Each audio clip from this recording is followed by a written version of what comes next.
हमें अपनी खेती को केमिस्ट्री की लैब से निकालकर नेचर यानी प्रकृति की प्रयोगशाला से जोड़ना ही होगा।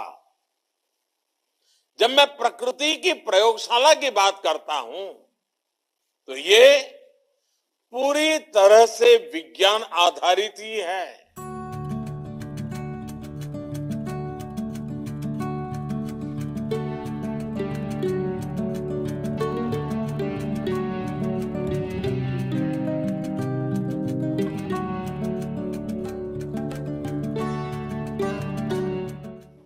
जो ताकत खाद में है, फर्टिलाइजर में है, वो बीज, वो तत्व प्रकृति में भी मौजूद है। हमें बस उन जीवाणुओं की मात्रा धरती में बढ़ानी है, जो उसकी उपजाऊ शक्ति को बढ़ाना है।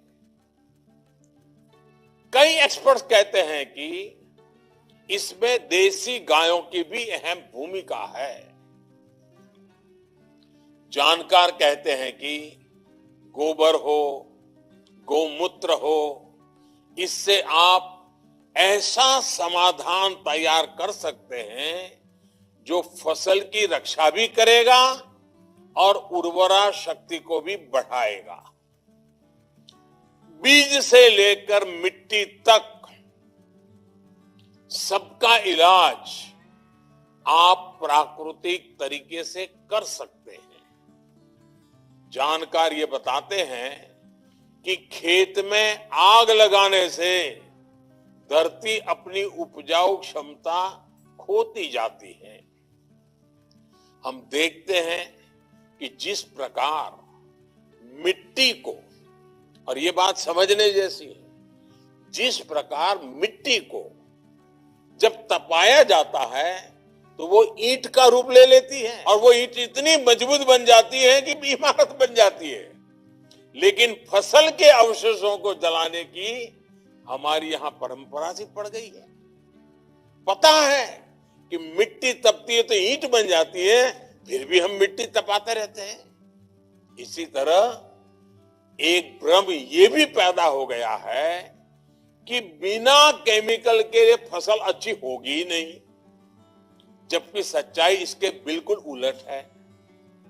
पहले केमिकल नहीं होते थे, लेकिन फसल अच्छी होती थी। मानवता के विकास का इतिहास इसका साक्षी है।